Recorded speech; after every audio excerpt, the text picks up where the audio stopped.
tema, que es el conflicto familiar y el proceso judicial. Si bien es cierto, el conflicto familiar se encuentra dentro del derecho de familia, que ocurre en el ámbito netamente privado, sin embargo, tiene un especial interés público debido a su connotación social y sobre todo a la sensibilidad que hay dentro de nuestro Estado peruano. Entonces, sabemos muy bien que el ordenamiento jurídico vigente alberga todo este bloque de dimensionalidad, este bloque de constitucionalidad, donde nuestra constitución jurídica, nuestra constitución política del Estado protege a la familia. Entonces, lo podemos encontrar en el derecho civil, como mencionaba, pero también tiene un interés público. Entonces, por ello es que se desarrolla esta línea de derecho de familia y ahora nos ha tocado avanzar con este tema del conflicto familiar. ¿Qué entendemos por conflicto? Tenemos todos una idea de qué es el conflicto, ¿no? Un debate, una lucha, una guerra, se podría decir una disputa, ¿no? Pero finalmente el diccionario nos indica, ¿no?, de que es la incompatibilidad de conductas y afectos entre los individuos o grupos que pueden producir o no una expresión agresiva. Cuando ya se pasa el límite de tener cualquier idea o de cualquier disputa frente a uno o varios personas, ya es el ordenamiento jurídico donde podría de alguna forma realizar diferentes caminos para efectos de resolver este conflicto. El conflicto evidentemente es inevitable y necesario para la humanidad, un fenómeno social en donde intervienen una pluralidad de actores. El término conflicto deriva de dos vocablos latinos, co y flagere. Co significa unidos y flagere castigar, sufrir. Entonces, podríamos entender que es la insatisfacción de un individuo o un grupo de individuos frente a diferentes expectativas, ideas, objetivos, intereses, comunicaciones y relaciones que divergen y son contradictorias ante otro grupo. En sí, el conflicto no es positivo ni negativo, si lo vemos desde una perspectiva social, porque sin conflicto no se pueden dar cambios. Los cambios, sobre todo en el derecho que se ha ido modificando y evolucionando, han surgido a través de los conflictos, porque sin su presencia no impulsa o genera una modificación de la estructura social. Entonces, si no se originaría esta divergencia de opiniones, de ideologías o de intereses, tampoco se podría originar un cambio y por ende un conflicto, ¿no?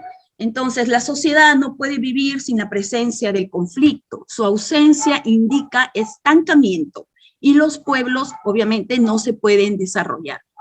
Existe un conflicto cuando dos individuos o dos partes manifiestan y defienden dos ideologías o intereses diferentes. Entonces, cada uno de los ciudadanos, cuando tienen estos conflictos, es que se centran en ganar, en querer imponer su idea, su ideología, su interés. Y es ahí donde deriva el conflicto.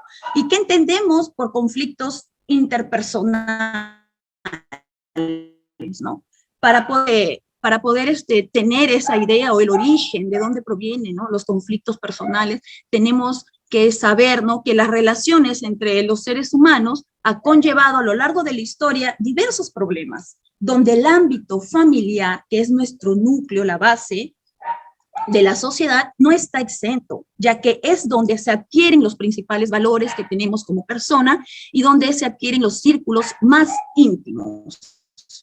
Con el tiempo, los miembros de la unidad familiar tienden, obviamente, a relacionarse con otras personas que se encuentran fuera del círculo familiar, siendo este el momento donde comienzan a plantearse tal vez diferentes opiniones encontradas en el exterior de la zona de confort. Y es ahí donde se originan o existen diferentes tipos de conflictos, ¿no?, cuya resolución se va a tener que llevar a cabo, o bueno, lo que se quiere es de que se tenga una actitud activa y cooperativa.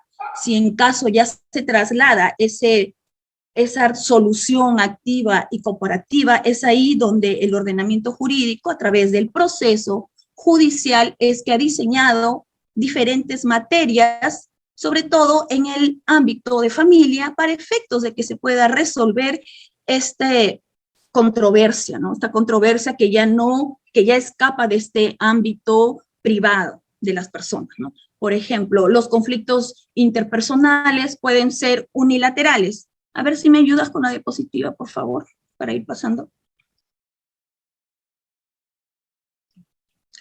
Ya esto ya le hemos hablado, ¿no? De los conflictos interpersonales, pueden ser unilaterales, bilaterales y multilaterales. Son unilaterales cuando solamente una persona tiene una queja o una disputa con otra. Vemos bilaterales cuando ya son las dos partes tienen o quieren algo, ¿no? Y multilaterales se produce cuando hay un grupo de varias personas, se encuentra fragmentado a través del conflicto, se encuentra dividido, ¿no? Igualmente, cada uno de ellos tiene una dinámica particular y un proceso de resolución distinto, ¿no?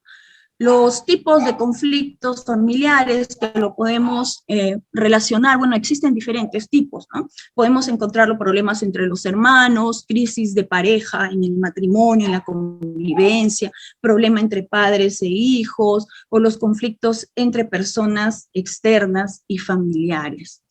Entonces, ¿qué podríamos nosotros ver después de todo ello? Esto, ¿no? Naturalmente es un hecho cotidiano, ¿no? Donde todos nos enfermamos, ya sea en el trabajo, en nuestras relaciones de vecindad, en nuestra familia. Se produce de diferentes formas, con distinta intensidad y en todos los niveles del comportamiento. Se origina en situaciones propias de la convivencia y de las relaciones humanas. Y es por ello que podemos decir que el conflicto es connatural a nuestra vida, ¿no? A la vida misma. Muy bien, el proceso judicial, ¿no? Ya sabemos qué es el conflicto, ¿no? El conflicto y también en qué ámbito se da, ¿no? El conflicto dentro de las relaciones netamente familiares. El proceso judicial. A lo largo de esta historia, los problemas familiares obviamente han estado presentes en cualquier tipo de relación. Es más, son muy fáciles de identificar y muy comunes porque lo podemos encontrar dentro de nuestro ámbito familiar, ¿no? A través de las diferentes situaciones que se divergen día con día, ¿no? Sin embargo, es de vital importancia que estos conflictos sean solventados dentro del seno doméstico. Aunque en algunas, o bueno, no numerosas ocasiones tenemos que ir a una ayuda externa, principalmente, ¿no? Eso es lo que nosotros siempre los jueces vemos, estas materias de familia, incidimos mucho en la conciliación, porque son las partes donde tienen que participar y tienen que finalmente, ¿no? Finalmente en el proceso judicial como último ya oportunidad conciliar. Eso es lo que nosotros incidimos bastante en el tema de la conciliación para efectos de que sean las mismas partes de que lleven a un acuerdo y nosotros poder aprobar ese acuerdo siempre y cuando se respete también el debido proceso, ¿no? Y los derechos de las partes también, ¿no? Y no vulnere, ¿no? Ningún bien jurídico, pero de lo contrario, no podríamos aprobarlo, ¿no? Pero siempre nosotros estamos incentivando a que las partes puedan conciliar y de alguna forma resolver esos conflictos que tienen, ¿no? Dentro de la relación familiar. No hay un consenso universal de la definición de familia. Nosotros podemos realizarlo de diferente forma, ¿no? Porque es un grupo de personas con vínculos extremadamente relacionados, ya sean con lazos sanguíneos o no. Pero en relación a esto surgen los conflictos familiares. Hay que tener en cuenta que esta relación puede afectar en la forma de implantar técnicas de la resolución de conflictos, ¿no? Existen diferentes tipos de problemas familiares y soluciones dependiendo de la causa que origine el conflicto, dependiendo también del vínculo que existe entre las personas, ¿no? Por ello, estas habilidades que tenemos o que necesariamente debemos implantar en los operadores jurídicos, deberíamos de detectarlo, ¿no? Así también analizar estos conflictos en la familia que serán de ayuda para desarrollar una adecuada actuación. Muchas veces nosotros como operadores jurídicos, como jueces, tenemos esa necesidad de poder conciliar a las personas. Sin embargo, muchos de nosotros no tenemos tal vez las técnicas adecuadas para que puedan solucionar esos problemas familiares que se podrían, ¿no? Si es que hubiera el caso de poderse resolver. Los principales conflictos familiares, ¿no? Son algo natural de los seres humanos en mayor o menor medida, ¿no? Generalmente estos conflictos en la familia no suelen implicar violencia, pero sí pueden acarrear alguna malestar, como tensión, estrés, nerviosismo, ante la presencia de diferentes intereses e ideas, ¿no? En una problemática familiar también aparece la inestabilidad y la preocupación de algunos de sus miembros, o sea, tiene diferentes causas y consecuencias también, ¿no? Los conflictos familiares, ¿no? Pueden llegar a manifestarse también antiguos problemas que no fueron solucionados con anterioridad.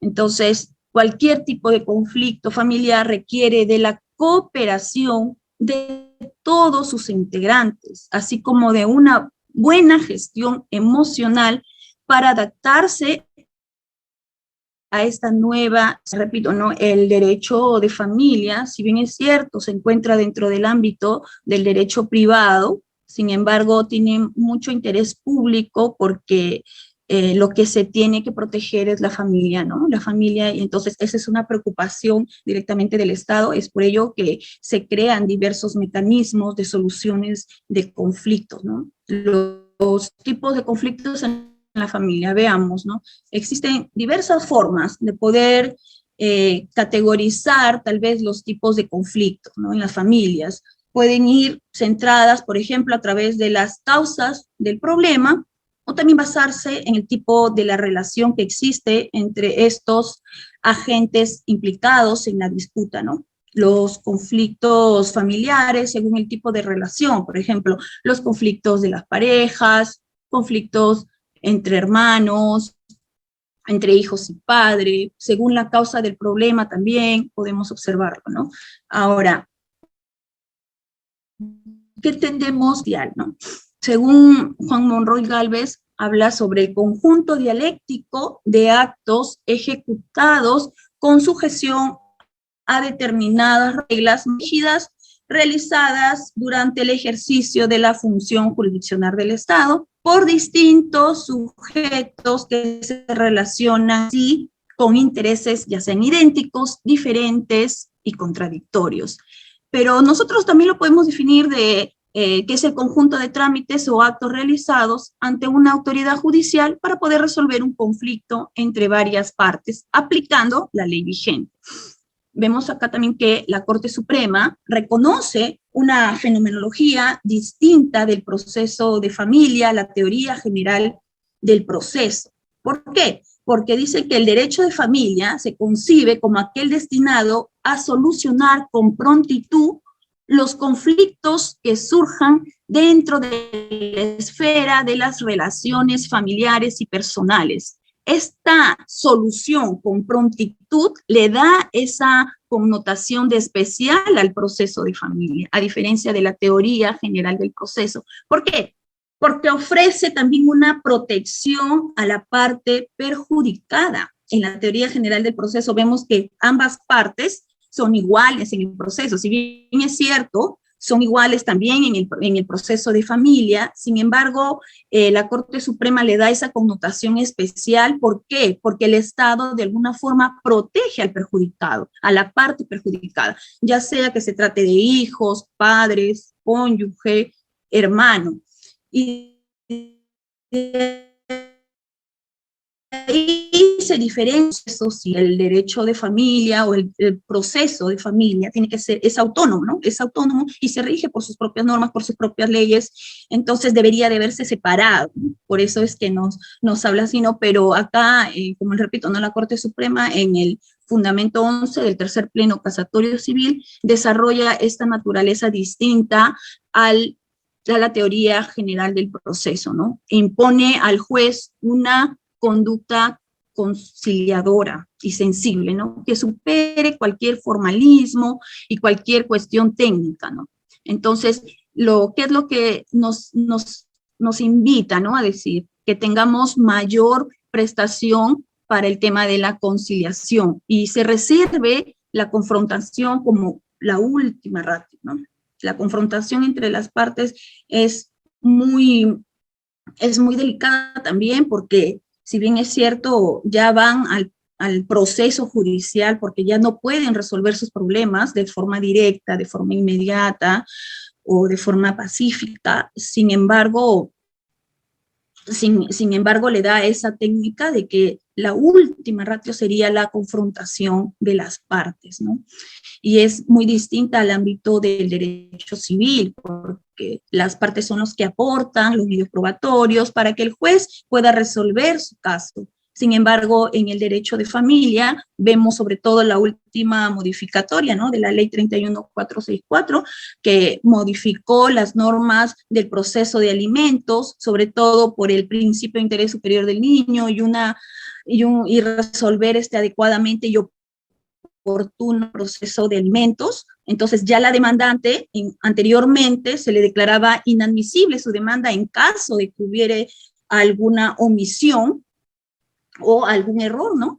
Sin embargo, ya en esta nueva modificatoria le indica, ¿no? Al juez de que él tiene esa facultad oficiosa, o sea, de oficio, tiene que requerir a las entidades de la SUNAT, RENIEC, SUNAR, para verificar los bienes del demandado, para investigar cuál es la capacidad económica, cuánto asciende, a la RENIEC para poder verificar si es que tuviera más hijos, a la SUNAT también las declaraciones juradas para percibir, ¿no? los ingresos del demandado. Entonces, esa facultad oficiosa le da un sentido diferente del proceso civil común que nosotros conocemos, porque el Estado siempre se preocupa y protege al más perjudicado. Se entiende de que hasta también le dan menos plazo también al demandado para que pueda subsanar. Anteriormente,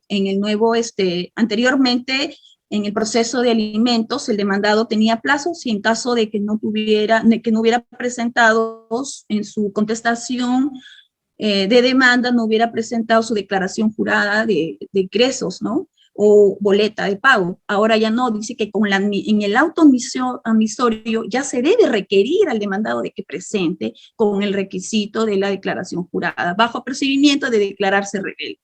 Entonces, esas connotaciones que se protege directamente para una sentencia célere es que el Estado requiere a los jueces una participación activa en este tema de proceso de alimentos y deriva también del conflicto familiar. Es por ello que lo tomo como ejemplo, porque todas estas normas que se han ido modificando, también la ley de violencia contra la mujer, en donde vemos acá mayor actos de violencia, mayores casos de violencia, pese a que se dan estas normas, lamentablemente la sociedad no se regula a través de las normas drásticas, se podría decir, ¿no? Porque si bien es cierto, si vamos a la colación del proceso de alimentos, ello no quiere decir de que los plazos se cumplan a nivel nacional, porque sabemos una sobrecarga que tiene el tema de familia en los juicios, ¿no? En las Cortes Superiores de Justicia. Entonces,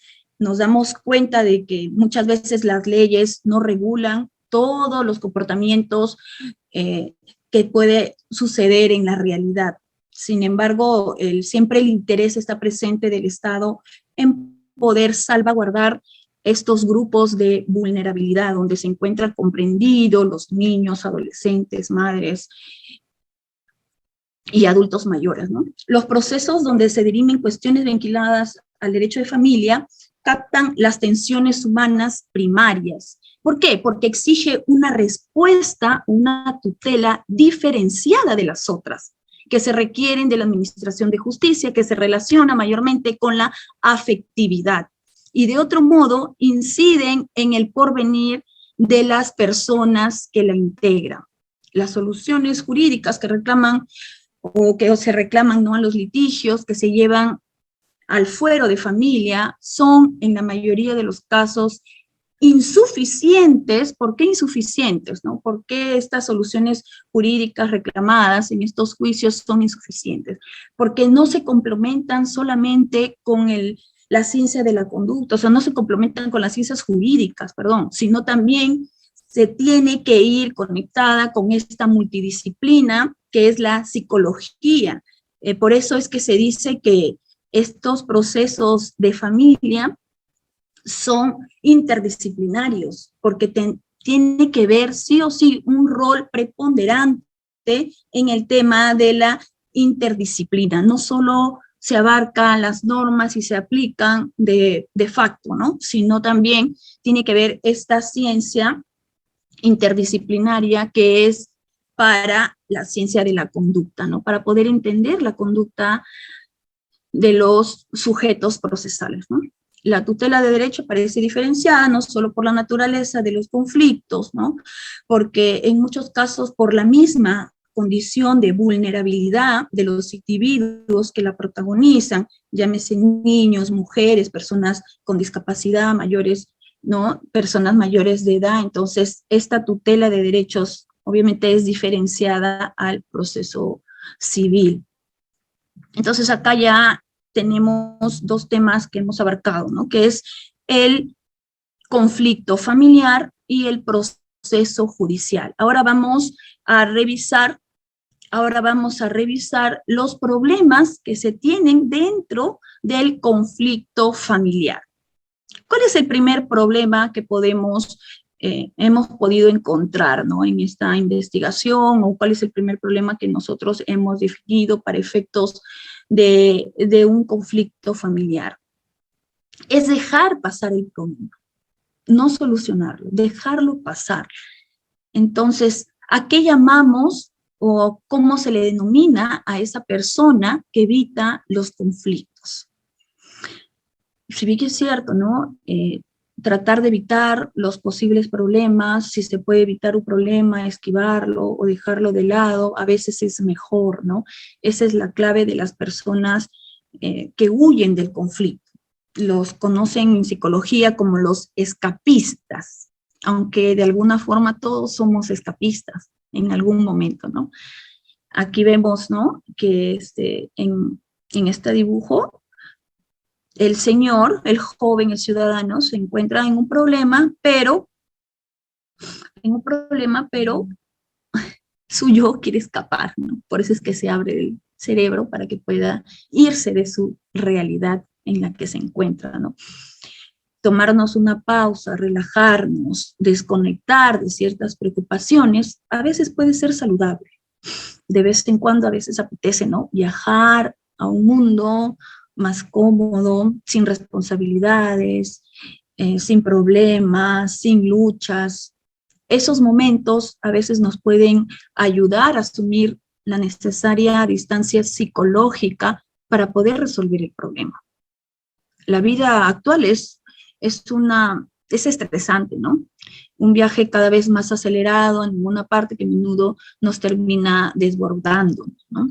Para poder lidiar con los problemas cotidianos y aquellos no cotidianos, todos ponemos en práctica diferentes estrategias de afrontamiento. Por más de que no sepamos cuáles son, pero nosotros, todas las personas en general, tenemos diferentes estrategias o diferentes maneras de cómo afrontar nuestro problema, ¿no? No seamos de repente conscientes, ¿no?, de nuestras estrategias, porque no nos hemos puesto a pensar tal vez en ello, ¿no? Pero eso no significa que no lo usamos, ¿no?, para poder lidiar con estas situaciones estresantes y conflictivas de la vida, ¿no? Muchas de estas estrategias tienen, bueno, no he querido plasmarlo de esa forma, dos objetivos esenciales. Uno, que es mantenernos a flote en los momentos más duros. Por eso es que nosotros tenemos o usamos algunas estrategias para afrontar nuestro problema, ¿no? Y lo otro es solucionar el problema. Sin embargo, estas estrategias de afrontamiento no son igual de eficaces. No todos tenemos la solución no todos sabemos cómo manejar un problema familiar, ¿no? Entonces, algunos incluso pueden crear más problemas de los que se resuelven, haciéndonos tocar fondo, ¿no? Emocionalmente. Entonces, el escapismo es uno de ellos. Es una estrategia de cómo solucionar el problema y cómo mantenernos a flote en estos momentos duros que a veces pasamos, ¿no? En psicología le llama la evasión de los problemas, ¿no? Es una estrategia donde implica la tendencia de evadir del mundo real donde nos encontramos, buscando esta ansiada seguridad y tranquilidad. Porque cuando tenemos un problema, nos sentimos inseguros, intranquilos. Entonces, ¿a dónde nos vamos? ¿A dónde nos lleva el escapismo? ¿Por qué dejamos pasar el problema? ¿Para qué? Para poder tener esta seguridad y esta tranquilidad que necesitamos muchas veces, ¿no? ¿Pero en dónde? En un mundo de fantasía. Suele implicar un desarraigo, ¿no?, de la realidad para encontrar refugio en un universo ficticio y paralelo, ¿no? Aunque también se puede involucrar con un yo mejor, más poderoso, más exitoso, muy importante, ¿no? A veces creemos eso, ¿no? Es un mecanismo de evitación, ¿no? En psicología dice es evitar, escapar de los problemas y responsabilidades cotidianas. Entonces, este es un gran problema, dejar pasar el problema.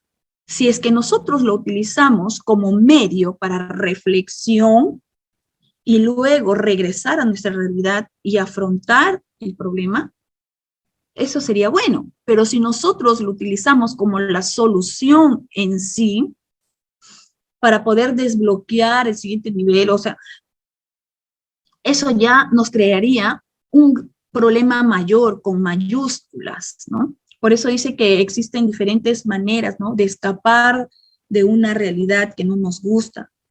¿Cómo lo podemos ver en nuestro ámbito familiar, por ejemplo, en nuestro ámbito social?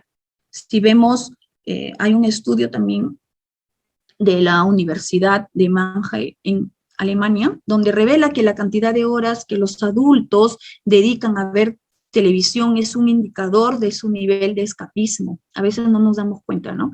Pero en un estudio, en esta universidad de Mannheim, habla sobre ello, ¿no? De que las cantidades de horas que pasamos también en las redes sociales o las páginas de un libro también, las actividades que a veces realizamos sin ningún sentido ni pertinencia, ¿no?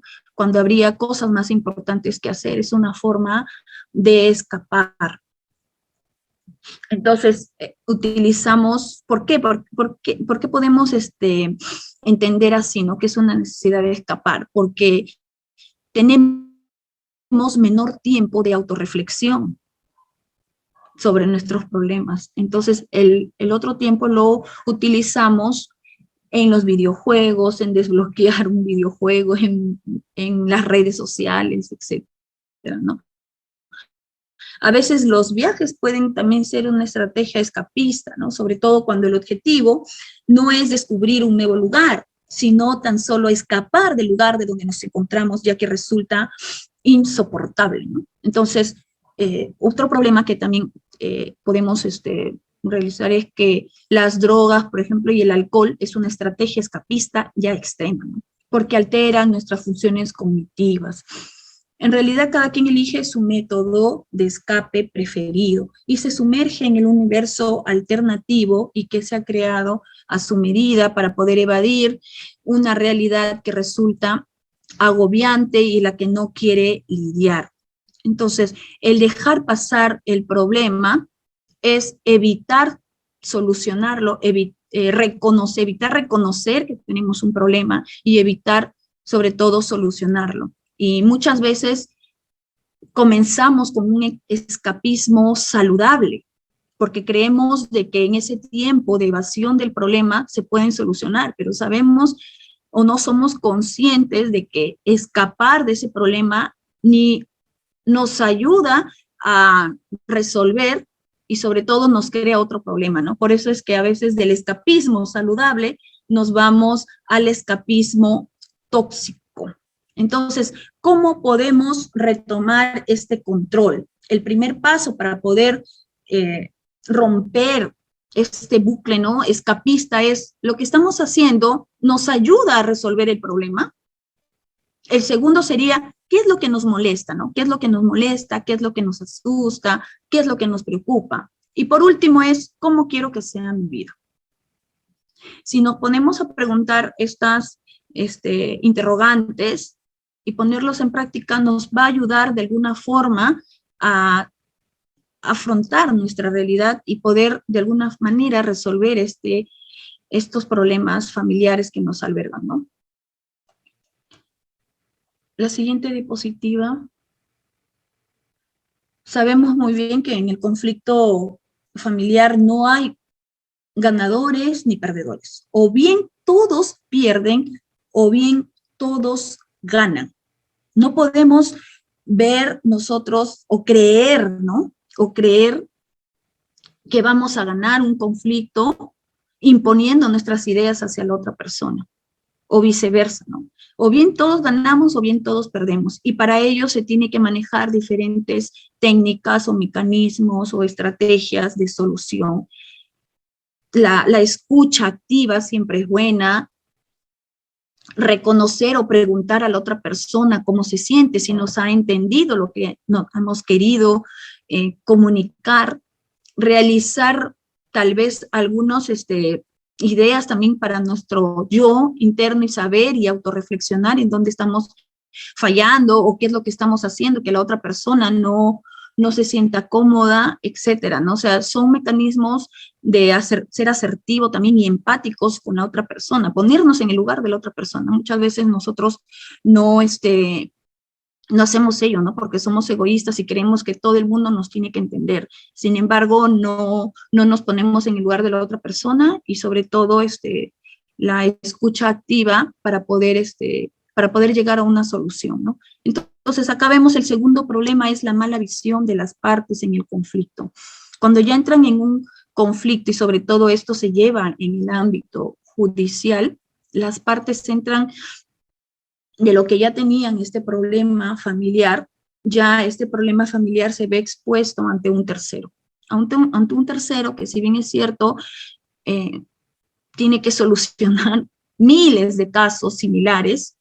Sin embargo, las partes creen que poner su atención o poner ese problema en un tercero es la mejor solución.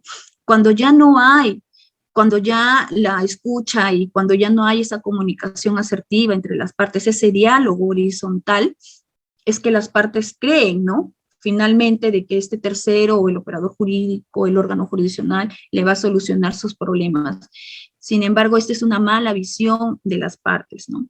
Ya que ya dentro del proceso judicial existen múltiples problemas en sí, del mismo proceso. ¿Por qué? Porque si bien es cierto, los jueces solucionamos o administramos justicia, no sabemos en el ámbito de familia qué es lo que la persona o cuál es el comportamiento, la afectividad, la sensibilidad y de lo que acarrea, ¿no? El ámbito netamente sensible, ¿no? Que es el ámbito familiar, ¿no?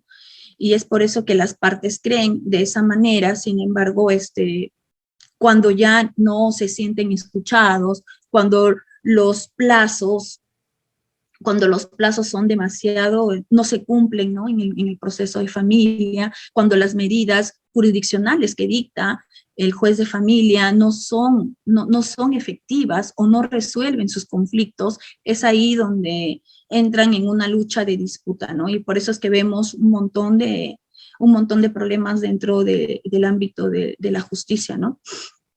Acá vemos que pasamos al tercer problema, ¿no? Por favor.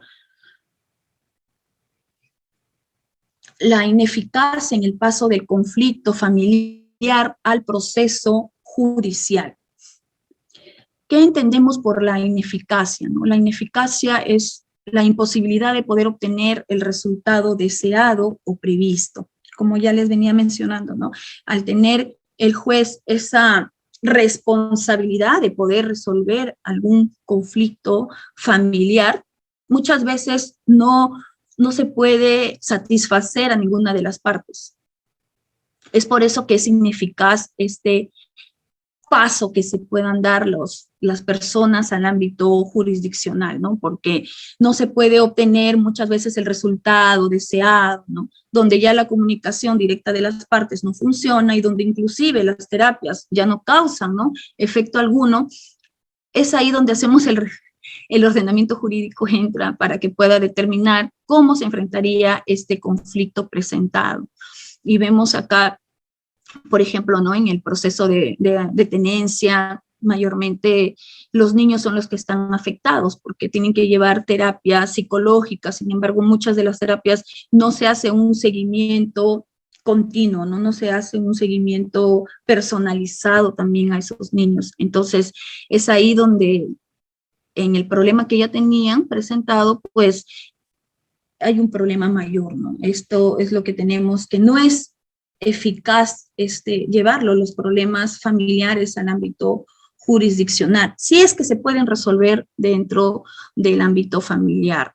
Por eso las partes tienen dos caminos legales para solucionar sus problemas. Llegar a un acuerdo, ya sea en un procedimiento de conciliación, y hasta el mismo juez debería de tomarse más tiempo y más rigurosidad para poder, antes de expedir una sentencia, ¿no? Y poder incentivar a las partes a conciliar, ¿no? O lo otro es esperar la decisión de un juez en el marco de un proceso judicial. Nosotros solamente vemos papeles, si bien es cierto, hay diferentes de principios del interés superior del niño, principio de inmediación, de oralidad, y sobre todo de proteger, ¿no? A la parte perjudicada. Sin embargo, más allá del ámbito familiar no podemos entrar, ¿no? Solamente son las partes que conocen sus problemas familiares y solamente ellos lo podrían solucionar. Sin embargo, cuando ya va al órgano jurisdiccional, por más herramientas y por más técnicas y estrategias que nosotros tenemos para solucionar y creemos que lo realizamos de una manera, de la mejor manera posible, esta ineficacia de este paso, ¿no? Muchas veces trae consigo múltiples divergencias, ¿no? Entre las partes, porque ya no hay comunicación, ya las familias se encuentran divididas, los hermanos ya no se ven, entonces a diferencia de que todo ellos quede en el ámbito familiar. Y sobre todo, si es que hay desacuerdo, incentivar a la conciliación. Si es que vamos a ponernos a pensar entre un proceso judicial, un acuerdo conciliatorio, siempre será mejor el acuerdo conciliatorio. ¿Sabes por qué? Porque la sentencia es lo mismo, es la consecuencia general de un proceso judicial, que es lo mismo porque poseen la misma efectividad, ¿no? Ya que tienen la misma resolución judicial firme. Sin embargo, la conciliación es mucho menos costosa, ¿no? En tiempo, dinero, sobre todo en la emotividad que el propio proceso judicial desencadena en la emisión de la sentencia. El proceso judicial, como dicen, es un proceso psicojurídico en el tema de familia, porque al igual que esta charla, no más es psicológico. ¿Por qué más bien el tema psicológico? Porque si bien es cierto, ponemos a pensarnos, el proceso judicial puede durar 10 años o 5 años, el proceso emocional puede durar hasta más, porque poder entender que los problemas familiares que son múltiples, llevarlo a una escala ya del ordenamiento jurídico y someterlo a un proceso judicial, nos puede dar mucho más tiempo para poder convivir con ello, ¿no? Y poder aceptar las decisiones de un tercero ajeno a nuestros problemas, ¿no? Ahí dice, a ver, voy a escuchar acá veamos en el chat Nos dice Miriam Espinosa, ¿un conflicto familiar puede haber conciliación? Claro que sí, los conflictos familiares se pueden conciliar.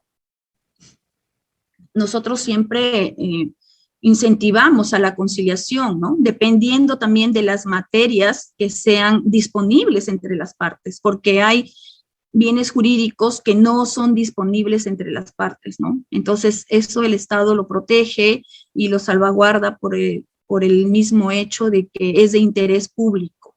Pero cuando son o rebasan lo que son es del derecho privado y los bienes jurídicos son netamente disponibles, sí se puede conciliar. Lo que son pensiones de alimentos, pueden conciliar entre las partes y el juez aprueba, ¿no?, esa conciliación. La tenencia también, porque se podrían de alguna forma repartir, ¿no?, los días que lo tiene el padre y también la madre, esto también se pueden conciliar.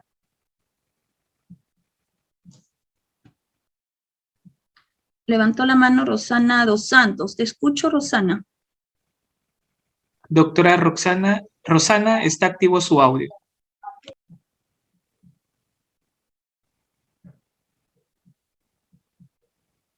Doctora Rosana, está activo su audio. ¿Puede activarlo usted mismo?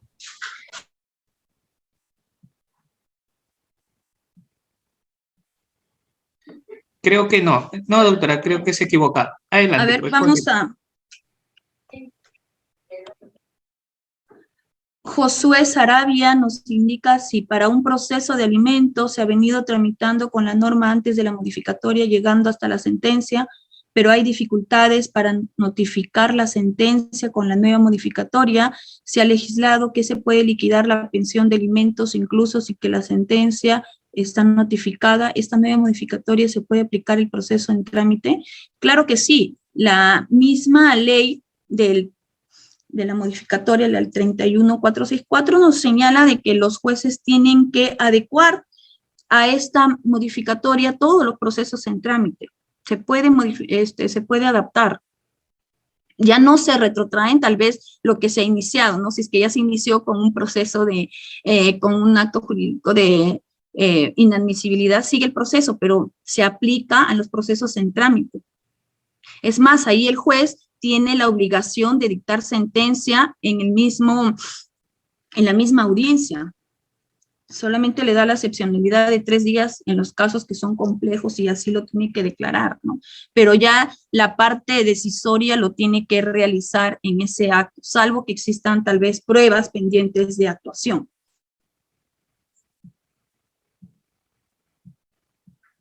¿Otra pregunta? Tenemos a una participante, Lida. ¿Está activo su audio? ¿Puede activarlo? Ya, buenas noches. Una consulta. Sabemos que los temas de violencia familiar no son conciliables, ¿no es cierto? Porque por la misma ley lo establece. Pero ¿qué pasa si, por ejemplo, en estos casos mediáticos donde, bueno, se denuncia, pero la parte afectada, porque es la esposa, porque tiene que criar a los hijos y no tiene plata, no tiene trabajo, y quiere conciliar, ya no es posible? O sea, sabemos que se cometió el delito, sabemos, pero ya el esposo es el único que mantenía la casa y la mujer no trabaja y tiene 3 o 4 hijos y no puede trabajar. Entonces, en ese caso, ¿no habría esa facultad, esa posibilidad de que concilien? Ese es mi...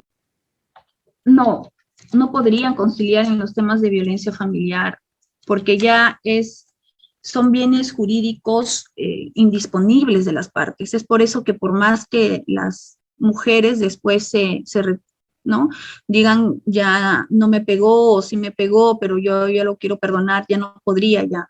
Cuando ya está dentro del ámbito del derecho penal, en el proceso penal ya no se podría conciliar. La misma ley ya lo establece, por eso es que muchas veces están hasta sentenciados, ¿no? Y ya no se podría retrotraer. Excelente, doctora. Tenemos al doctor Luis Felipe. Doctor Luis Felipe, muy buenas noches. Está activo su audio. ¿Qué tal? Buenas noches, doctora. Buenas noches a los compañeros discentes. Efectivamente no se puede conciliar en temas de violencia familiar, pero Entiendo tampoco se puede llegar a acuerdos reparatorios ni terminaciones anticipadas, pero el juez, a fin de no generar una efectividad en las sentencias, en el caso concreto, ¿podría hacer una reserva de fallo? ¿O no podría ser válido? Creo que en algunos casos he visto que sí lo han hecho, no sé qué tan válido o no sea esto, ¿no? Gracias. Yo creo que el criterio del juez para analizar caso por caso y sobre todo ver la ponderación del bien jurídico tutelado y también en la norma, tiene esa posibilidad, ¿no?, de realizar esa reserva de fallo. También tengo entendido de que muchos jueces lo realizan. Sin embargo, el caso se analiza diferente, ¿no? Porque no todos tienen la misma la misma intensidad de daño, ¿no?, del bien jurídico protegido. Entonces, el juez lo puede analizar y puede aplicar esta reserva de fallo con la finalidad de poder resolver ese conflicto, ¿no?, jurídico. Sin embargo, para todos los casos no se da la misma solución, porque no son conciliables, ¿no? Diferente. Cada caso goza de su peculiaridad, ¿no? Y se puede resolver. Por ejemplo, en lesiones, si bien es cierto, no hay conciliación, sin embargo, el juez, a criterio del juez, se puede conciliar cuando ya está en Excelente, investigación preparatoria. excelente, doctora. Y por último, doctora María Cristina, ¿está activo su audio? Ahora sí. Buenas tardes, doctora. Una Buenas pregunta. noches. Perdón, buenas noches. Una pregunta. En el caso de los programas estos que hablan de la vida familiares y en el caso que sin autorización se toca el tema de una familia que hablen temas que violan, ¿no?, la privacidad de la familia, de un niño dentro de su hogar, eh, uno puede denunciar y porque se está vulnerando, ¿no?, la privacidad, la vida privada del niño y de su familia, ¿no es cierto? ¿Es sancionado eso? ¿Es sancionado cuando un programa de televisión habla sin autorización de la madre, ¿no?, del niño, ¿no?, y la madre? Eh, y bueno, y hablan y prácticamente difaman, ¿no? Porque a veces esos programas no investigan bien y salen a hablar, hablar, hablar, y realmente ponen en estado de vulnerabilidad a la madre con el hijo, ¿no? En ese caso sí. Quedan expuestos a nivel nacional, ¿no? Claro, Quedan claro. expuestos a nivel nacional. ¿Cómo? Claro En que ese sí, caso, la persona afectada de su derecho, ¿no?, de privacidad puede accionar, ya sea contra el Estado y contra todas las entidades o las instituciones o personas también. La misma norma nos indica, ¿no?, que es el habeas data, si es que lo podemos, para poder solicitar información o también para poder dejar de que o para poder, decir, ¿no?, de que la persona, si es que nosotros, por ejemplo, nos enteramos que en la noche va a haber esta noticia de nuestra familia sin autorización, planteamos esta medida cautelar de habeas data para prohibir a esa persona de que no lo pueda, no pueda difundir nuestros problemas familiares, ¿no? Si es que no le hemos autorizado.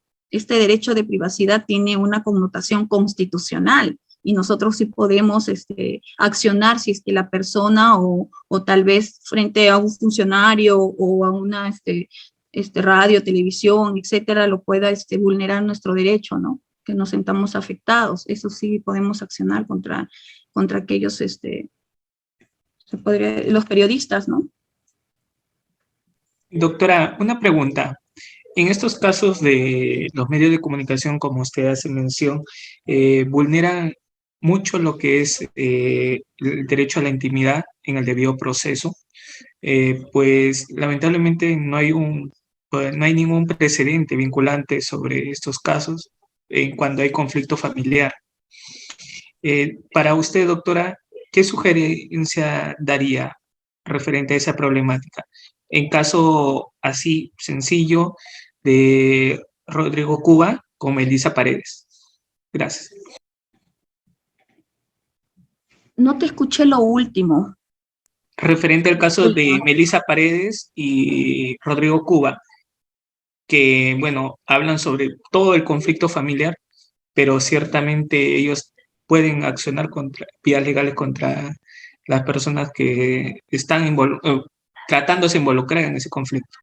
En ese tema específico de Melissa Paredes y Rodrigo Cuba, son ellos los que se han expuesto, porque lo podemos visualizar que ellos son los que van a estas entrevistas, a televisión y hasta los medios de comunicación para que puedan exponer su vida. Entonces, ellos mismos están generando esta polémica, salvo que vulneren tal vez información o hayan adquirido esa información sin su consentimiento. Ahí sí ellos podrían accionar, ¿no?, contra los medios de comunicación, si es que hay alguna ventilación de su problema sin su consentimiento. Pero en este caso vemos de que ellos son los que se han expuesto, no tan solo por ser personas públicas, sino también son los que ellos colocan sus capturas, ¿no?, de sus mensajes, hablan del uno al otro. Entonces no podría ahí interponer no hay ninguna vulneración de sus derechos, ¿no?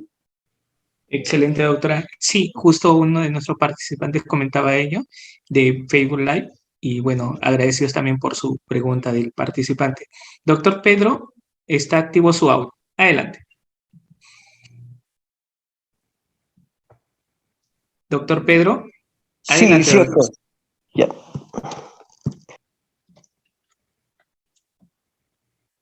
¿Se cortó? Doctor Pedro, adelante. ¿Está activo su audio?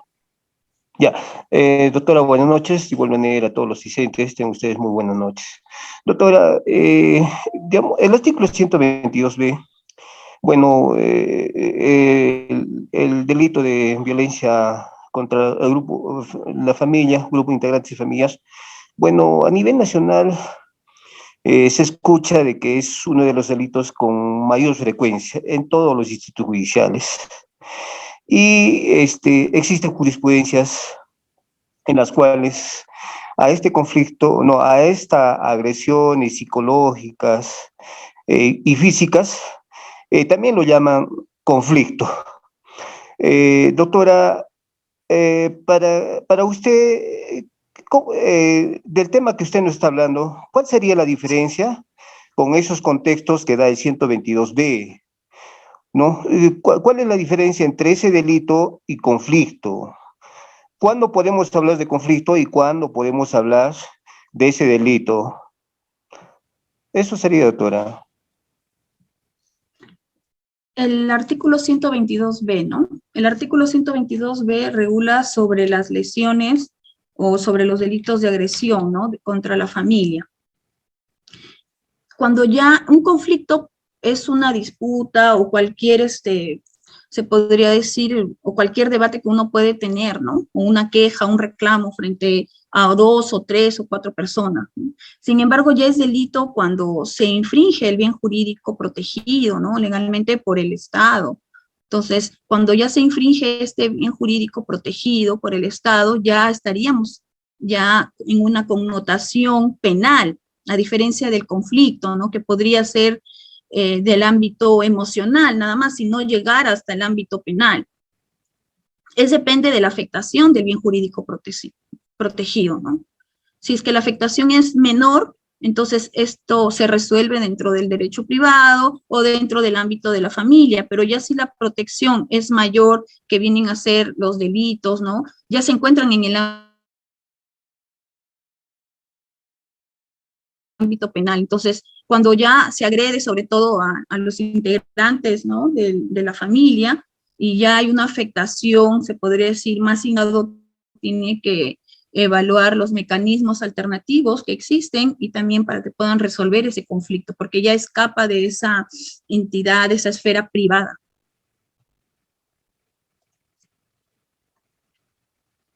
Excelente, doctora. Doctora, ¿continuamos con la sesión? Gracias. No hay ninguna otra pregunta, ¿no? Sí, tenemos todavía dos participantes que continuamos. Doctora, ¿depende de usted? No, no hay problema. Sí, ya, podemos perfecto. terminar Doctora, con esos dos integrantes y doctora luego seguir. María Cristina, está aquí. Una preguntita más, doctora, disculpe. Con el tema también de lo que le pregunté anteriormente sobre estos programas, en el caso de que ya no solamente, bueno, se vulnere la privacidad del hogar, sino que ya colocan conductas lesivas a uno de los integrantes de la familia, ya eso es difamación, ya también puedo denunciar por difamación, ¿no? Porque ya empiezan a hablar cosas que no son, los periodistas no investigan, empiezan a decir que la madre es agresiva, que la madre no cumple con sus deberes, que la madre pone en riesgo a su hija. Eso ya puedo denunciar como difamación agravada, ¿verdad? Exacto, exacto, porque se ha difundido en los medios de comunicación, pero primero se tiene que agotar, ¿no? También mandar una carta notarial para que se puedan disculpar públicamente y de lo contrario usted accionaría directamente, ¿no? También mediante una querella, ¿no? Es una acción personal que se realiza, ¿no? No se involucra el Ministerio Público como en los casos del derecho penal, ¿no? Sino es la misma persona afectada por este bien jurídico para que pueda accionar directamente contra contra los imputados, ¿no? Contra la otra parte. Excelente, doctora. Injuria sería, ahí quisiera también hablar un poco de eso, Onda. Injuria es cuando se realiza de una persona a otra, ¿no? Directamente. La difamación es ya cuando la misma calificación o la misma agresión verbal o cualquier imputación, ¿no? De un hecho que no sea verdad, se realiza de una persona a otra, directamente es injuria. Cuando es difamación, ya cuando se canaliza toda esa mala información de la otra persona que afecta su estado emocional, su dignidad, su honor, ya se realiza a través de los medios de comunicación o a través de 2 o 3 más personas, ¿no? Esa es la diferencia entre injuria y difamación. Y calumnia es cuando ya se imputa un delito que no se ha cometido, ¿no? Entonces, ahí es la diferencia de los 3 delitos contra el honor y la reputación de la persona. Ese es el bien jurídico protegido, ¿no? El honor y la reputación de la persona. Excelente, doctora. Doctor Rodrigo, con usted culminamos. Adelante, doctor Rodrigo, está activo su audio. Estoy dando prioridad a los participantes que no hayan hayan tomado en cuenta, ¿sí? Doctor Rodrigo, está activo su audio. Buenas noches, doctora. Buenas noches a todos los participantes. Trayendo un tema que ya se comentó antes, doctora, cuando habló de que el conflicto y el delito, ¿cuál es el límite, no? Entonces usted al inicio habló de que el derecho de familia es una disciplina multidisciplinaria, ¿no? Que tiene que ver con la conducta, va a intervenir la psicología, la psiquiatría quizás. Entonces, para ver el grado de afectación al bien jurídico protegido que habló un compañero anterior, sería ver, de acuerdo al peritaje psicológico o psiquiátrico, ¿no? De la persona afectada, ¿no? En todo caso, yo quisiera que usted me dé algunos alcances acerca de los peritajes, ¿no? Los peritajes psicológicos, psiquiátricos que se hacen a la persona que se ha sentido afectada por alguna violencia, algún tipo de violencia que ha sufrido, ¿no? ¿Y qué diferencia habría entre la violencia psicológica de un niño con la de un adulto, ¿no? ¿Y cuál es el grado de afectación y eso que tiene que ver, digamos, cómo se mediría eso, ¿no?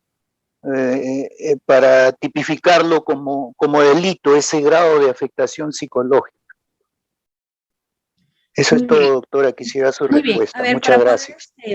Para diferenciar entre conflicto y delito, el conflicto es como natural a nosotros, ¿no? Del día a día, porque en nuestra sociedad, en nuestro ámbito familiar y las relaciones que tenemos diariamente con diferentes personas, pues se dan, ¿no? Esos conflictos, esas diferencias de ideas, de intereses. Entonces, el delito ya es una afectación al bien jurídico protegido por el Estado y que se encuentra plasmado o tiene que encontrarse plasmado previamente en los códigos. De lo contrario, no podríamos imputar a una persona que ha cometido un delito si es que no hay un bien jurídico protegido y no se encuentra prescrito en la norma. Entonces, es una característica importante para que se pueda denominar el delito, es de que se encuentra tipificado en la norma. Los conflictos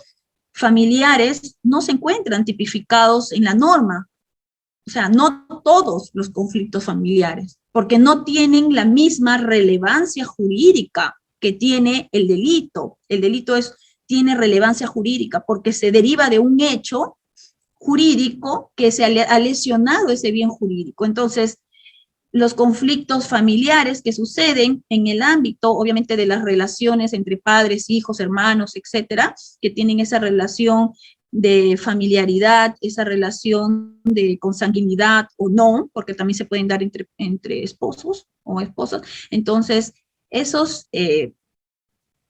connotación, se podría decir, psicológica es muy diferente, ¿no? Entonces, como no tiene relevancia jurídica, la mayoría de esos conflictos no podrían imputarse ningún hecho jurídico ni tampoco ningún delito a la otra persona, ¿no?, que lo ha cometido. Simplemente quedarían como una afectación emocional nada más, pero sin relevancia jurídica, o tal vez algún nivel de preocupación, pero ahí nada más quedaría, ¿no? Ya el ordenamiento jurídico que tenemos nosotros a través del Estado protege estos bienes jurídicos, pero no todos, pues, porque no todos son de relevancia jurídica. Esa es la diferencia, ¿no?, que tenemos.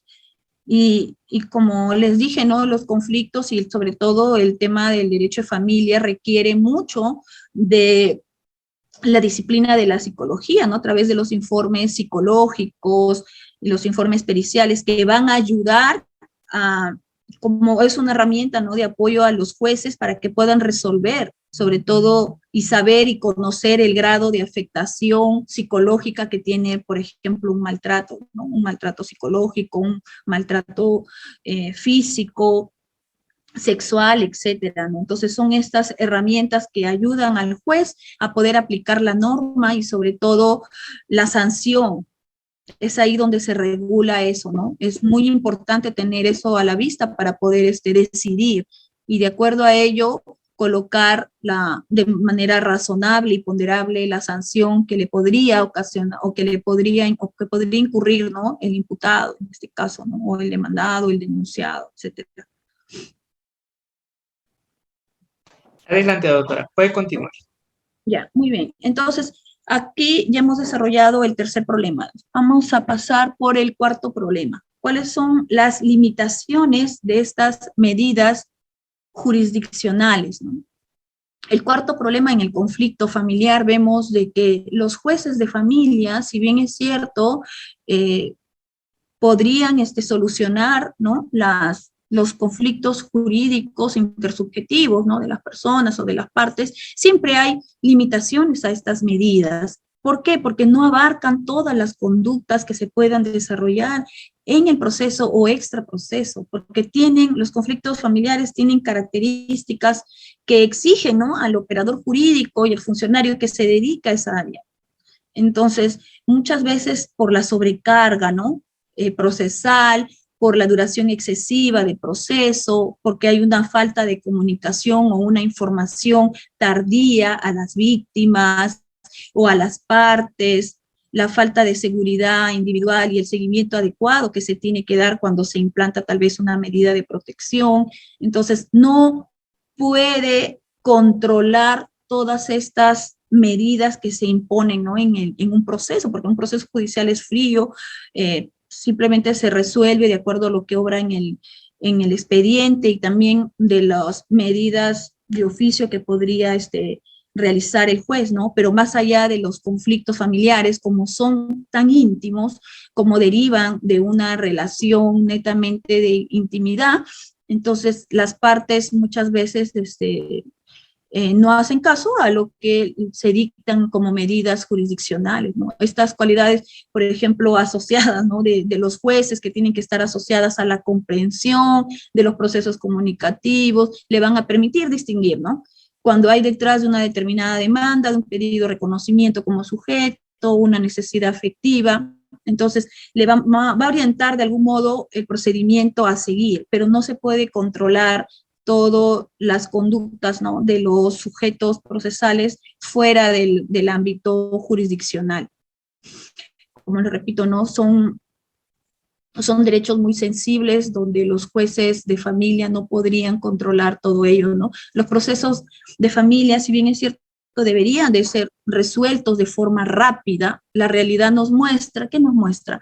Que no se tramitan de esta celeridad que amerita, por lo tanto no logran el objetivo, ¿no? De poder dar tal vez una sentencia pronta, adecuada, una sentencia que realmente resuelva el conflicto familiar, ¿no?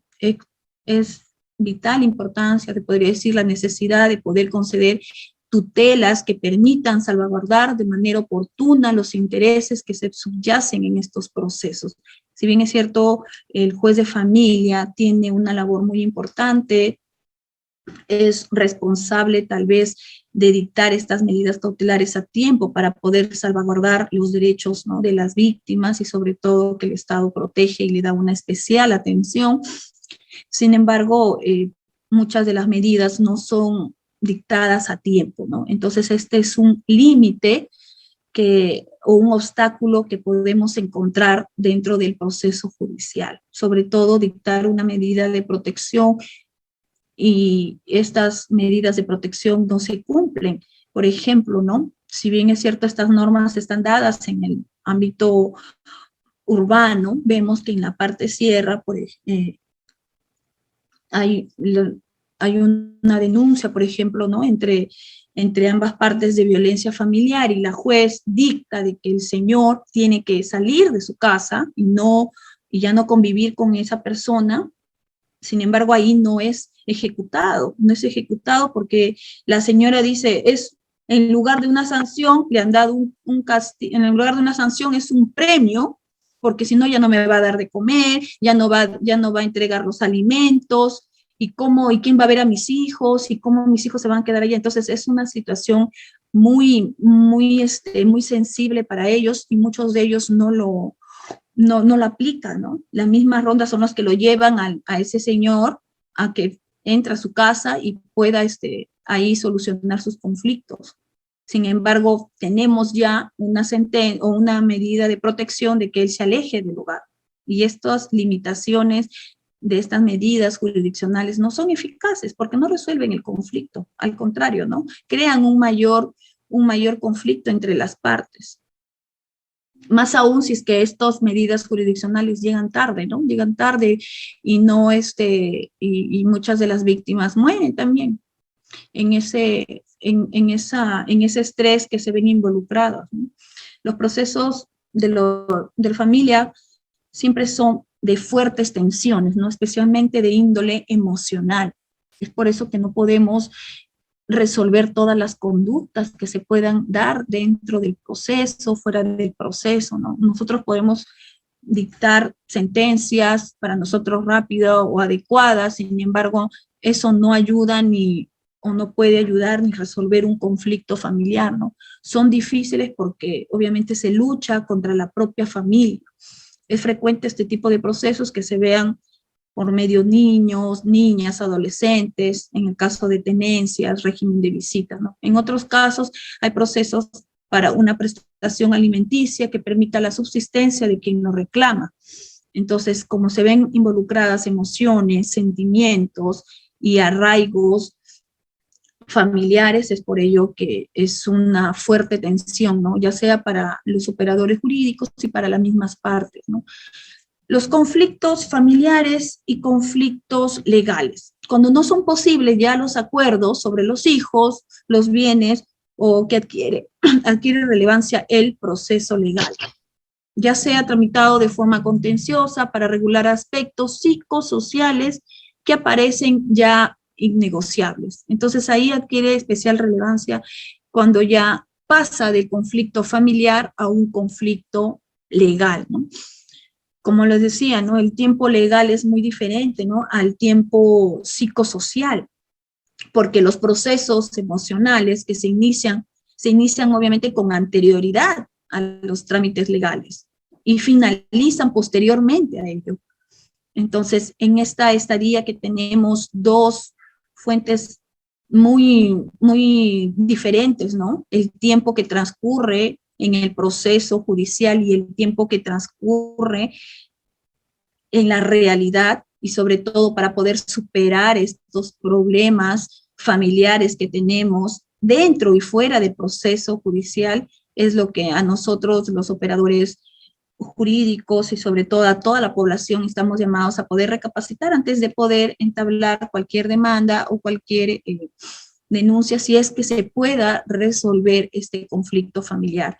Ya los otros de relevancia penal o de relevancia jurídica, ya que vulnere estos bienes jurídicos que protegen nuestros derechos fundamentales que se encuentran contemplados, ¿no?, en la Constitución y en las demás normas, pues los jueces se deben de revisar y estudiar y sobre todo analizar las conductas de las personas, ¿no?, que es algo muy, muy, muy difícil, sobre todo de saber en una audiencia que es un corto tiempo, todo lo que sucede detrás del papel, ¿no?, o detrás de aquella audiencia, no sabemos. Entonces, lo que sí podemos es acertar con los temas jurídicos o con los informes, que son herramientas que nos podrían apoyar o que nos podrían ayudar para poder resolver, ¿no? Pero lo ideal es de que todo ello, si es que no adquiere esa relevancia penal o puedan ser conciliables algunos derechos, que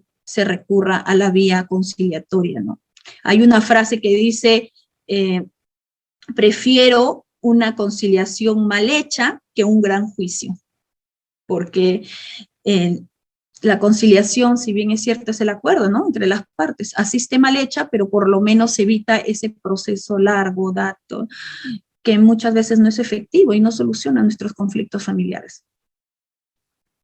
Si tienen alguna pregunta, por favor, para allá, o si no, terminamos con el quinto problema, que es la sumatoria de todos los problemas que hemos venido analizando uno a uno, ¿no? El resultado de todos estos problemas que hemos venido analizando, vamos a tomar nota en esto. Por ejemplo, el primer problema que tenemos, ¿no?, en el conflicto familiar es dejar pasar el problema, ¿no? Dejar pasar el problema.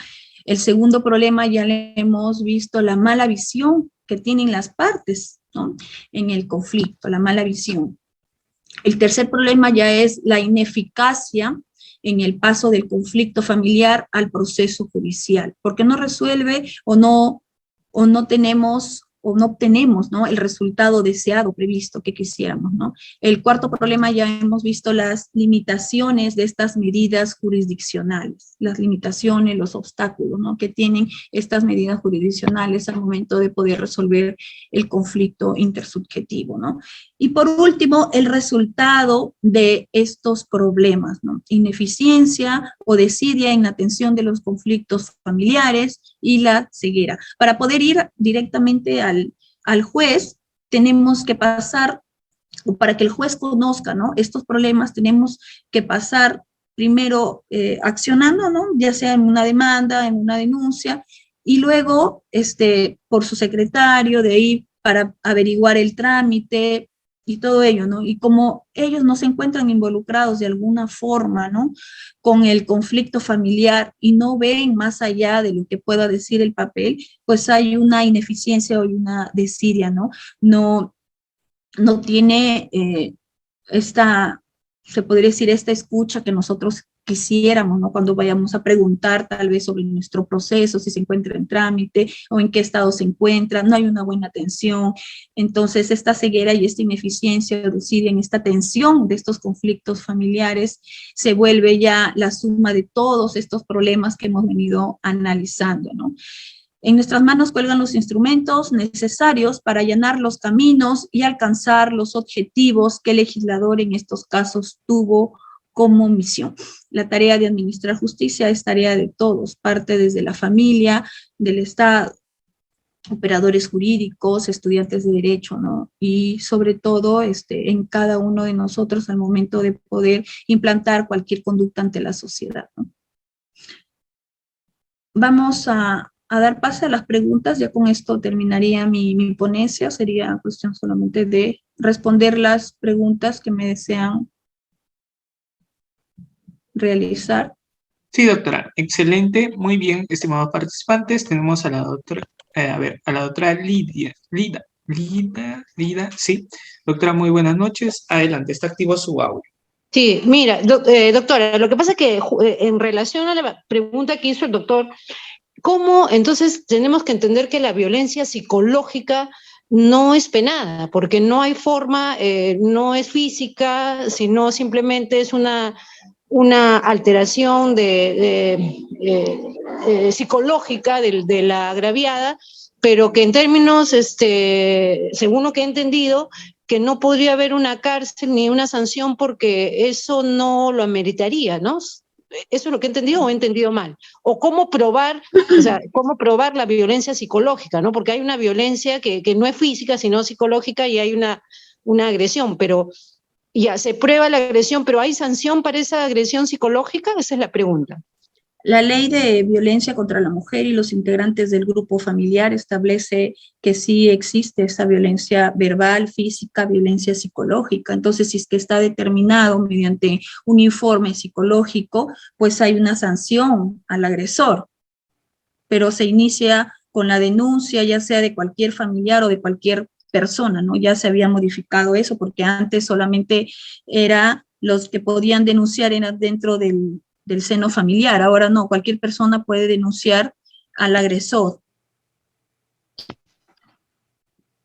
Entonces, si es que se realiza mediante una pericia psicológica, un informe psicológico y se comprueba que efectivamente hay un grado de afectación de la víctima, efectivamente sí tiene que haber sanción al agresor, ¿no?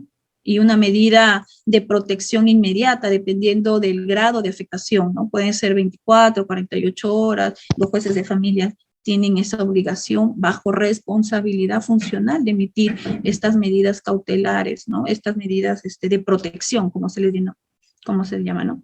Independientemente del proceso penal que podría pasar, ¿no? Porque excelente, doctora. Excelente, doctora. Doctor, damos pase al doctor Freddy, los que no han participado. Doctor Freddy, buenas noches, está activo su audio. Buenas noches, doctora. ¿Me escucha? Sí, doctor, sí lo escucho.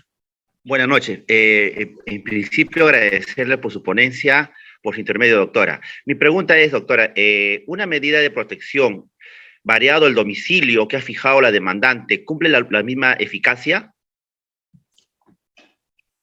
Esa sería mi pregunta, doctora. No te logro escuchar. A ver. No, le pregunto, la variación de la demandante en una medida de protección del domicilio que ha fijado en principio y de pronto cambia de domicilio, ¿cumple la misma eficacia la medida de protección? Tendría que comunicar. ¿Me escuchó, doctora? Usted dice que si es que la agraviada cambia de dirección ante una medida una medida de protección.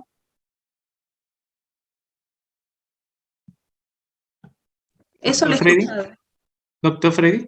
Si es que cambia de dirección ante una medida de protección, ¿cobra la misma eficacia? Ajá, si la medida de protección cumple la misma eficacia. Claro que sí, pero tendría que comunicar en todo caso al juez que ha cambiado, ¿no? de su domicilio. Si es que el juez, por ejemplo, no indica no acercarse a la víctima o retiro del hogar, y ella cambia de domicilio y se van a otro hogar con el agresor, ¿a eso se indica? Sí, doctora. Entonces, si es que es así, cobra la misma eficacia. Lo que pasa es que ya en los temas de los conflictos familiares, muchas veces dicen, no, pero el juez tan solo me ha dicho de que yo no entre a esa casa, en ese domicilio, entonces vamos a otro domicilio. Y ahí nuevamente está la víctima y el agresor. Sin embargo, el juez no es la única medida de protección que indica, sino es de que no se acerque a la víctima. Y si no se acerca a la víctima, muchas veces esta medida no es cumplida, porque obviamente tienen hijos o tienen intereses comunes y de alguna forma se tienen que ver, ¿no? Entonces, esta medida muchas veces no es cumplida, pero ya va a depender de la víctima en hacer de conocimiento al juez de que no está cumplida, porque si es que ella permite este acercamiento y no comunica al juzgado de qué forma el juez puede accionar, ¿no? Y frente a esta medida de protección, si es que el demandado incumple esta medida de protección, pues es pasible también de un proceso penal por desobediencia. Y sobre todo una medida de protección mucho más mayor. Por eso hay que tener cuidado con estas medidas de protección, porque por el incumplimiento de las medidas de protección hay una sanción al demandado. Ya se iría al ámbito penal en cuanto a la desobediencia para una autoridad, ¿no?, judicial. Excelente, doctora. Tenemos a la doctora Kiara. Doctora Kiara, está activo su audio. Sí, doctora, buenas noches con todos. Mi pregunta era la siguiente, ¿no? Por ejemplo, en los casos que se ven mayormente en nuestra sociedad, son los casos de obstrucción de vínculos familiares. En este caso, se sabe que se puede solucionar por una vía civil, pero muchas veces en una parte de familia conflictiva, ¿no? Se siguen sucediendo y suscitando los casos de obstrucción de vínculos familiares. Entonces, en este caso, mi pregunta es si es que simplemente la obstrucción se puede solucionar totalmente por una vía civil, o también se podría solucionar dando algún tipo de sanción por la vía penal, puesto que se perjudican varios delitos, varios derechos del menor en este caso, como por ejemplo su derecho de tener una familia y al no poder ser separado de esta, su derecho a la protección, educación, a su integridad física, también como la psicológica. Y esa era mi pregunta, doctora, si es que la obstrucción solo se podría solucionar desde un ámbito civil en su totalidad, o si es necesario que también se haga un tipo de sanción por la vía penal. El tema de la ley de violencia contra la mujer es netamente penal, sino que se va al juez de familia para que se pueda dictar medidas de protección, independientemente de lo que pueda suceder en el ámbito penal. Eso ya está penado, o sea, ya no basta 1, 2, 3 días de incapacidad, basta con uno solo para que pueda, o que el informe psicológico revele ello, para que se puedan dictar directamente medidas de protección. Y si hay un incumplimiento de las medidas de protección, el demandado, si es que estuviera, ¿no?, si es que estuviera en el ámbito del juez de familia y dicta esta medida de protección y el demandado lo incumple, pues ya tendría una sanción mayor, un nuevo delito también, por desobediencia a la autoridad, un nuevo delito también por el incumplimiento de las medidas de protección. Estas medidas son bien drásticas, las penas son bien drásticas para aquellos demandados en cuanto a la ley de violencia contra la mujer y los integrantes del grupo familiar. Además, también en el proceso penal, independientemente de lo que se pueda regular ahí, como una medida, se podría decir, para salvaguardar, ¿no?, los derechos de la víctima, es que el juez de familia solamente estaría aplicable, ¿no?, a las medidas de protección. Excelente, doctora. Doctora Nancy, muy buenas noches. Está activo su audio, puede activarlo usted mismo. Adelante, doctora. Buenas noches, sí, buenas noches, doctora Marjorie. Sí, acabo de escuchar el tema de la violencia psicológica. Efectivamente, el daño, y es un comentario, doctora, porque somos mujeres, o sea, bueno, una persona responsable de un hogar que termine siendo maltratada psicológicamente, no violentada físicamente, no necesariamente, pero psicológicamente, es un daño no solamente lesivo a ella, también a los niños que están dentro de ese hogar, porque esos niños terminan participando en un colegio, en su relación en todos los ambientes, ¿no?, en su ámbito social, pero están dañados de igual manera. Entonces, y la mujer, lamentablemente, doctora, no llega a denunciar. ¿Por qué? Porque cada vez está golpeada y prácticamente mutilada, o sea, se termina mutilando a una persona. Tiene que haber una persona, alguien que termine ayudándola para poder hacer esta denuncia, pero efectivamente tiene que sancionarse como lo están haciendo las autoridades, y tienen que resaltar, y la pena también tiene que, inclusive, no necesariamente ser una pena, ¿no?, por lo general a veces no atendida, la denuncia no atendida. La pena tiene que ser una pena ejemplar, porque el maltrato psicológico es tan o más lesivo que un maltrato físico, doctora. Le digo yo, de manera personal, si en algún momento he sido... Disculpe, doctora Nancy, temas personales no se puede tocar en la sesión. Gracias. Adelante, doctora. Los temas de violencia psicológica muchas veces son más dañinas que la violencia física, entonces cobra bastante importante, ¿no? O es de vital importancia de que se realicen estas pericias psicológicas, estos informes psicológicos, para que el juez tenga mayor precisión al momento de poder entablar cualquier medida de protección frente a la víctima, porque lo que se quiere es erradicar todo tipo de violencia que existe, ¿no?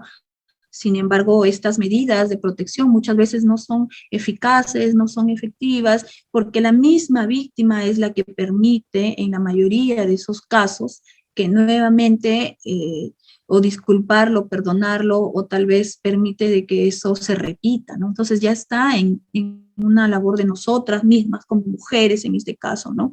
Que somos pasibles a poder ser violentadas, de poder frenar ello, ¿no? Y sobre todo comunicar a la autoridad jurisdiccional para que puedan aplicar estas medidas de protección más drásticas, ¿no? Entonces, si nosotros no comunicamos ello, si no denunciamos y sobre todo queremos proteger a nuestro agresor, entonces no va a haber forma de cómo se erradique, por más medidas de protección que existan drásticas, ¿no? Parte de uno mismo, de poder respetarnos y poder salvaguardar nuestros propios derechos. Más aún si sabemos de que hay mecanismos para poder realizarlo. Esto ya no podemos decir que desconocemos cuál es una denuncia, si podemos interponer directamente ante el fiscal o ante la policía, ¿no? Entonces, conocemos todo ello y a veces no lo aplicamos, ¿no? Ya sea por miedo o por rechazo o por tal vez la sociedad misma que nos implantan estas serie de situaciones para nosotros no poder denunciar, ¿no? Sigamos con las preguntas. A ver. Sí, tenemos al doctor Oscar. Doctor Oscar, ¿está activo su audio? Por favor, sé preciso en la pregunta. Gracias. Buenas noches, doctora. Muchas gracias por su ponencia. Bueno, quería dar mi opinión. Escucho mucho sobre el maltrato hacia la mujer, pero no han tocado el tema del maltrato de la mujer hacia el hombre, ¿no? Que hay muchísimos casos. Bueno, tengo un caso donde una Doctor, mujer... disculpe, casos Sí. particulares no, por favor. No, no casos particulares, sino que está haciendo la pregunta sobre un caso que conozco, no es el mío, ¿no? Quería decirle a la doctora que justamente, pues, a este varón le hicieron una denuncia psicológica y, bueno, la mujer se fue de la casa con la hija, pero al mes regresó a la casa, ¿no? Y a él ya le habían puesto medidas de protección, lo habían mandado a rehabilitación por agresor, sin pruebas y sin nada, ¿no? Entonces, ¿cómo se manejaría esas circunstancias, doctora? Ya que si esa mujer ha sido agredida psicológicamente, ¿cómo es que puede regresar a la casa, no? Esa es mi pregunta. El tema de violencia no tiene género, ¿no? La violencia, si bien es cierto, hay una ley de violencia contra la mujer, pero también dice, y los integrantes del grupo familiar. Eso no tiene género. La violencia también puede ser cometida de la mujer hacia el varón, ¿no? Y ya está en el varón de poder denunciarlo, porque cómo es que el órgano jurisdiccional pueda dictar estas medidas de protección si es que desconoce las situaciones que puedan suceder en el ámbito familiar. Como les repito, ¿no? Ahora no tan solo es la víctima la que pueda o tiene ese derecho de denunciar, sino cualquier persona que pueda observar que se realice este tipo de violencia lo puede denunciar al agresor o agresora ante la policía, la fiscalía, y ya ellos son los encargados de poder directamente informar al juez de familia, en este caso, para que pueda dictar la medida de protección, independientemente del delito que se estaría incurriendo y ya tendría una sanción luego de un procedimiento ya en el ámbito penal. Por eso es mixta, ¿no? Ahí involucran dos procesos, se podría decir, simultáneos, ¿no? Que es el proceso ante el juez de familia y también el proceso en el ámbito penal, porque es un delito y eso lo tendría que ver el órgano jurisdiccional en esa materia. Entonces, lo que tendríamos que revisar también es de que la mayoría de los varones no tienen esa, tal vez, ¿no?, del miedo, o tal vez la vergüenza, o porque están siendo expuestos también ante la sociedad, no denuncian, ¿no?, a sus agresoras, pero sí existe, también hay en menor casos, pero sí existe, que sí ha habido sanciones, ¿no?, frente a las agresoras. Excelente, doctora. Doctor, a ver, Chirinos, tenemos al doctor Chirinos. Doctor Chirinos, está activo su audio. Adelante. Doctor Líder, buenas noches. Doctora, buenas noches. Sí, mi pregunta iba en ese sentido, a quienes me antecedieron la palabra. Con esta ley de protección contra la violencia o contra la mujer, se ve, el problema se origina normalmente, empieza a veces con la discusión familiar de ambos cónyuges, pero sabemos que quien más habla, quien más reclama normalmente son las mujeres.